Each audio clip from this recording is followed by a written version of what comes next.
This video will cover check raising and playing against check raises. First, we have some general strategy with some factors to consider before check raising. We'll talk about sizing and also which boards and range should you check raise. After that, we're going to talk about when to barrel after your flop check raise got called. And we'll also cover check raising the turn or river. When is it good? When does it make sense? After that, we'll talk about what you should do if you face a check raise. And at the end, we have some examples, some hand histories, which we'll go through together with Phil. Alright, let's start with the first point of the factors to consider before check raising. First, here's open raise percentage and Seabird percentage. If your opponent isn't open raising a whole lot and he's also not c-betting that much, usually it doesn't make too much sense to check raise as a bluff with a wide range.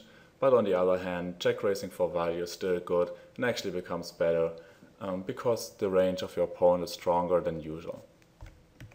Then we have the board in your hand and which level is my opponent thinking on. So is he thinking about whether it's a good board to check raise bluff or not? Does he think about your perceived range, or is he just giving up when he didn't connect with the flop? Also, how does Villain react against check raises? So is he playing back at you light, or is he just folding the flop when he didn't hit? Or he can also float with a wide range, and then can you barrel him off his hands there? These are always good questions to ask yourself. Then, did I already check raise before? If you already check raised a couple of times in the match, usually people will adjust in some kind of way.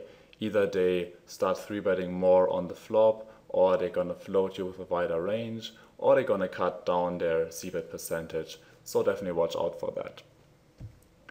And what do I do when I get called? Yeah, always have a plan before you check raise. What do you do on later streets? Do you plan on barreling? If yes, what cards are you gonna barrel? When do you give up? If you ask yourself these questions, the hand will be much easier to play. And the last point here is sizing. So with sizing, always ask yourself, what do I want to accomplish and what does my opponent's calling range most likely look like against sizing X? So let's say you face an opponent where you don't have to balance your check raising range. It's a good idea if you have a value hand on a try board to choose a smaller check raise size to increase its calling range. On the other hand, on a Troy board, you can go bigger as its calling range probably won't change that much. It's always also a good idea to think about a stack to pot ratio. So what is your plan on turn and river?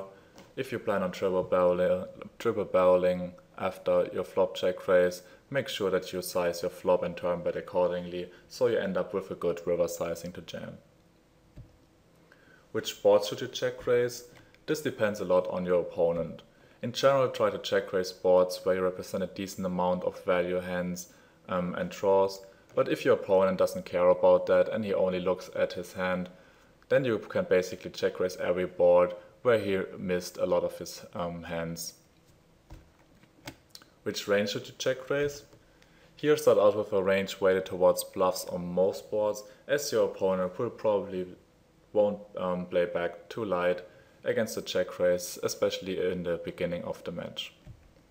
But here be aware of game flow and adjust. So if you check raise a couple of times, your opponent is more likely to play back at you, so watch out for those things.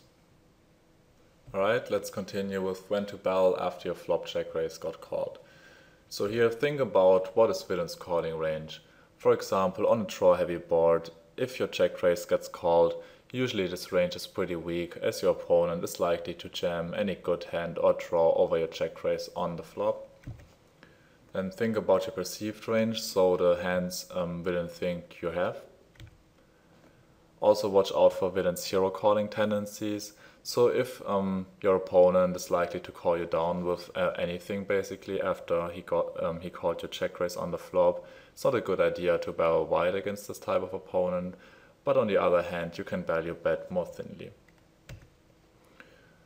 And also consider betting versus check calling or check raising.